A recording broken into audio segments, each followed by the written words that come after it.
Frank, how are you? Good to see you. Back in the hot seat, been here at Everton for about a month now. Have you enjoyed it? I've loved it. I've loved being back. Loved being at this club. It's kind of a whirlwind from being out for a year, viewing everything from the outside, the job coming up, and it happens so quickly. When it does happen, it happens quickly, especially mid-season. So you go from one or 2 days at home going, will it happen, and all those conversations, and then bang, you turn up here the next day and you meet not just a whole squad of players that you want to try and work with and do well with, but a new building, a new city, some great people, and those first few weeks have flown. And I feel fortunate. I've got good people with me, staff that I've brought up with me. Feel strong about that, and I've been really pleased with the welcome I've got, not just from the club but from the fans. Wasn't something I ever took for granted to come from London to Everton. I've been up here many a time as a player, and getting it. Yeah, and I love the competitive nature of that. It's one of those clubs, as much as the rivalries, and it was always Chelsea-Liverpool was a well-known one, but you come up to Chelsea-Everton and you can feel that it's a city and a group of fans that adore their club and will protect it with their lives. Yeah. And that was something that was in my mind when I took the job, because you consider all things: squad, football, ambition, expectations, but then first and foremost you look at the club. What is it? And it's a club with huge history, huge fan base who are so passionately behind their team. You mentioned earlier about your bringing backroom staff. Paul Clement. That's one big coup, isn't it? That. Yeah, because with Clem, I've known Paul since working under him at Chelsea. He was fantastic as a coach and an assistant there in some really successful times, and obviously he moved on, and his experience of working with Carlo Ancelotti, obviously, but working at PSG, working at Real Madrid, working at Bayern Munich with top-end level players, and also having been a manager himself. Until you sit in the manager's seat, there are a lot of things that you don't know until you're in the seat, the decision-making and the many factors in it. So I think Paul was a great addition for those experiences, and just being a top bloke and a top coach. But I don't want to just talk about Clem without talking about the staff, because I feel we have a good balance. Joe Edwards, amazing coach. Chris Jones, I've always worked with since I've been managing. Ashley, obviously, coming along.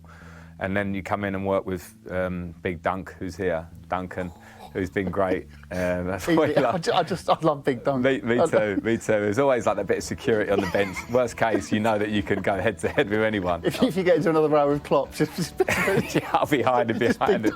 Yeah, but I don't want to say that. That sounds a bit loose, because with him, he's given me. He's also managed his club. Yeah. He also has a great understanding of what his club means, of the playing staff. He's worked with them. So it was invaluable to me in the early stages of telling me the ropes. And as much me work with him want to work with me, and he's been brilliant so far. Have you had to do your initiation? The one you always do. Yeah. Maybe you speak out.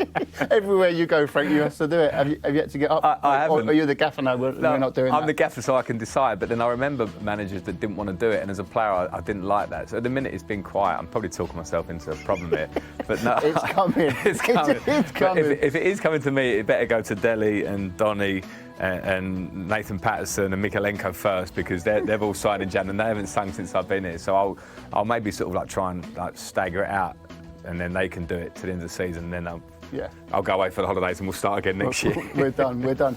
Me personally, and I think I can speak for the majority of Chelsea fans, thought you were harshly done by and let go too soon. But people say you learn from your mistakes. Is there any mistakes you made at Chelsea that you brought here and made better to make you a better manager?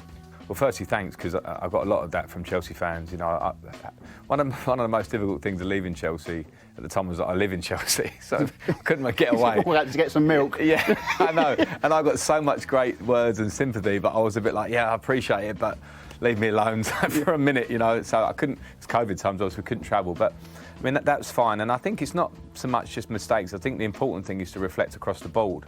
And with Chelsea, at first you had that feeling about what could I have done. What should I have done differently? Could I have dealt with that situation differently? And as a manager, there will always be those, whether you're successful or not, because there are so many things that happen. You've got a squad of 20 plus players, all want to play. You've got things that happen within that. You've got tactics, you've got environment, you've got lots of things. And I don't think anybody does that job perfectly. It's just that the best ones and the better ones do it better than the others. There are lots of things. So you can always look at mistakes, and I certainly did that. But I also, as the dust settled, looked at the good things that I did. The harsh factor is the fact that this is Premier League football at the top end. In a moment you can go from feeling I've got building something really well to a tough patch, and then you're out of it and someone else takes that on. You've come to the club when they've been in a bit of a difficult situation. Are you and the team confident you can keep them in the Premier League? Yeah, we are, and we wouldn't be here, I think, if we weren't so confident, because we have to believe in ourselves and what we can bring.